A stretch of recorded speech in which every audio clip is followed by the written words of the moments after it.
English language only has one word for love, but the Greek language has three.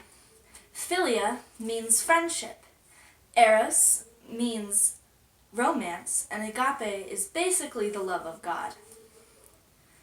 One example of a philia relationship is Dorothy and Scarecrow. Originally, Scarecrow only helped Dorothy down the yellow brick road because he wanted to make the Wizard of Oz give him a brain. But eventually, he decided he wanted to help Dorothy because she was his friend and he wanted to be able to keep her safe. He said, "Dorothy, I'm gonna get you to the wizard whether I get a brain or not."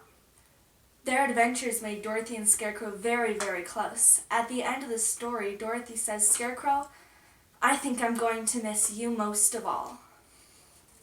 Another example of philia is my friendship with Talia and Lily. I first saw Talia and Lily while they were performing Singing in the Rain on the Clearfield stage. Now we're in our 5th show together.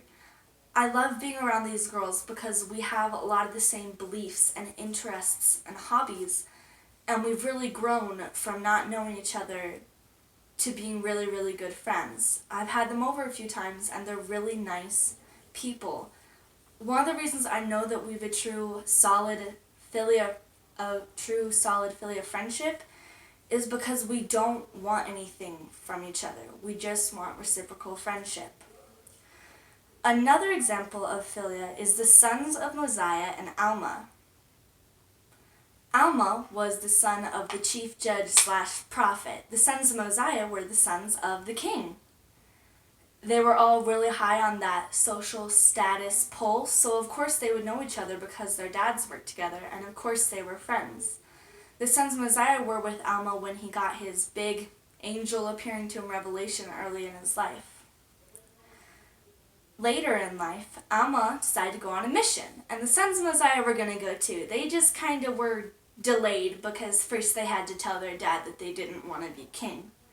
After 14 years of serving, they met up with each other again, and they were so happy to see each other. They had so many shared experiences, and they were friends who delighted in sharing the gospel of Heavenly Father, and they had that shared interest and that shared bond, and they were so happy to see each other again, and so happy to learn that they were still brothers in the gospel. The next word for love is eros. Eros means the yearning of the soul for the divine and has come to mean romantic love. Something Martin Luther said about eros is that it's selfish. You only love your lover because there's something about that person that attracts you. The first example I have of eros is Romeo and Juliet. Romeo was a Montague and Julia was a Capulet. Well, Juliet was a Montague and Romeo was a Capulet, and the families had long had a feud, so they couldn't be together. In an effort to be able to be with Romeo, Juliet took a potion which would basically make everybody think that she was dead. Her plan was, once her family buried her, she would wake up and then she could go find Romeo and they could run away together. But that wasn't quite exactly how it worked out. Romeo heard that Juliet was dead. He was super sad and he killed himself. Poison? Yeah. When Juliet woke up and she realized what Romeo had done, she was so sad that she ended up killing herself too. Romeo and Juliet is a tragedy, but in a way it's also a romance. Martin Luther said that something about eros is you're willing to die for the object of your love. And both Romeo and Juliet were willing to die for each other.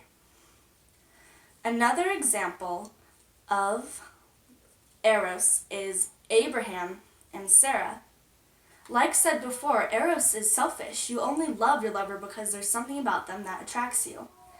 God had promised Abraham that his posterity would end up ruling the land of Canaan. Now Sarah was old, and she basically said, I don't think that's going to happen. And she had her own plan where she would give her maidservant to Abraham, that way they could raise up some children, and then they would end up inheriting the land of Canaan. But God had his own plan. Eventually she was able to have a baby, and the baby was Isaac. But eros is selfish. Eventually, she had Abraham send Hagar and her son Ishmael away because she was so possessive of Abraham. So Abraham did it, and he did do it with God's permission, but he did it because his wife wanted him to.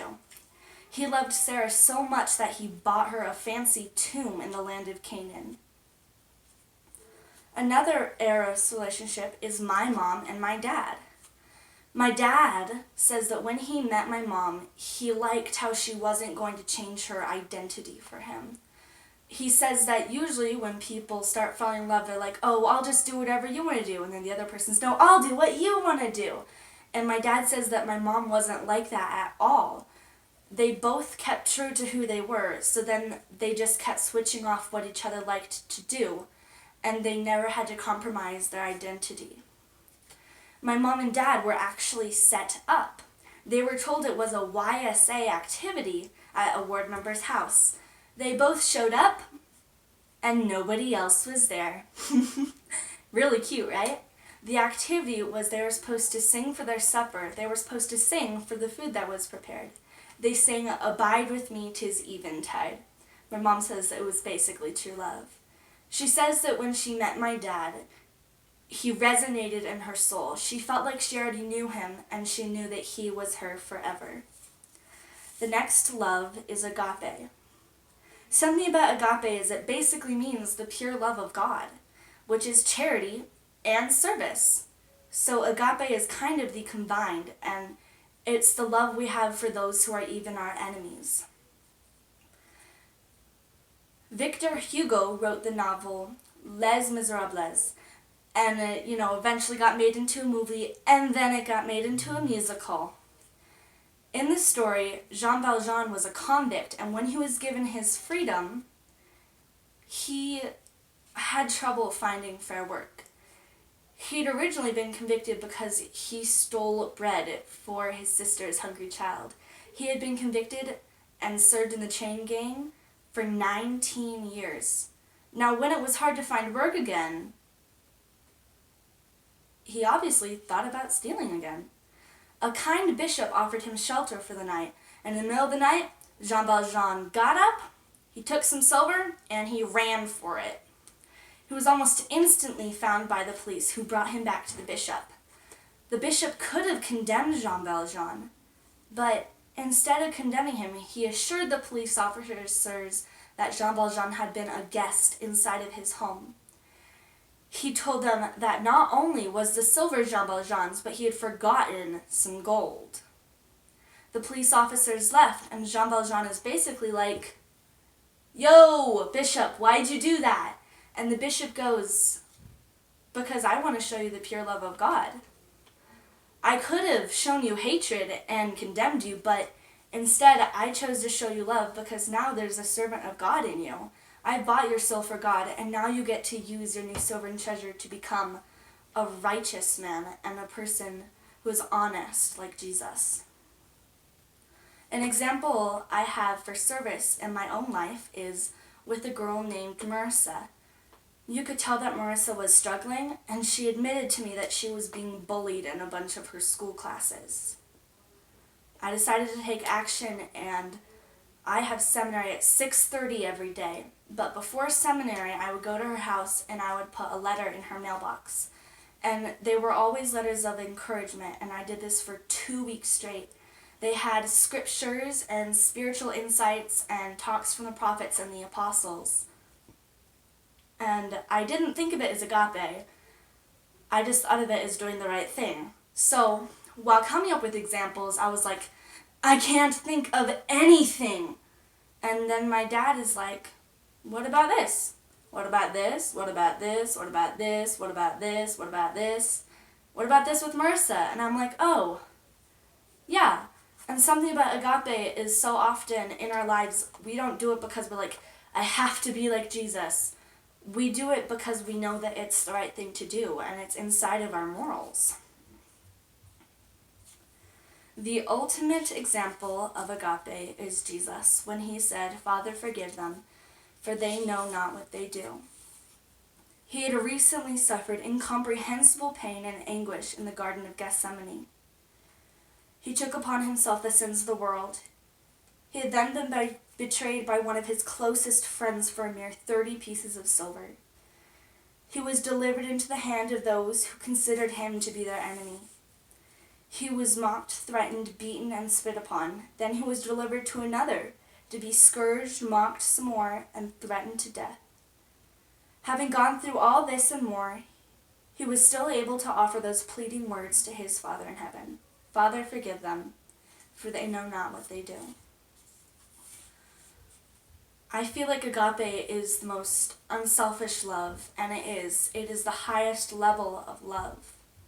Something about love is it's the most powerful thing. So many people have asked, what is the most powerful thing in the universe? It has become a timeless question.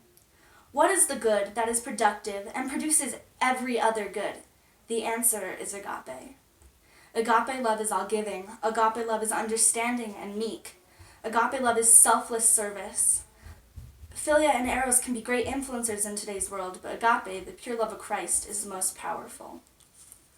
The 3 types of love are philia, eros, and agape. Thank you.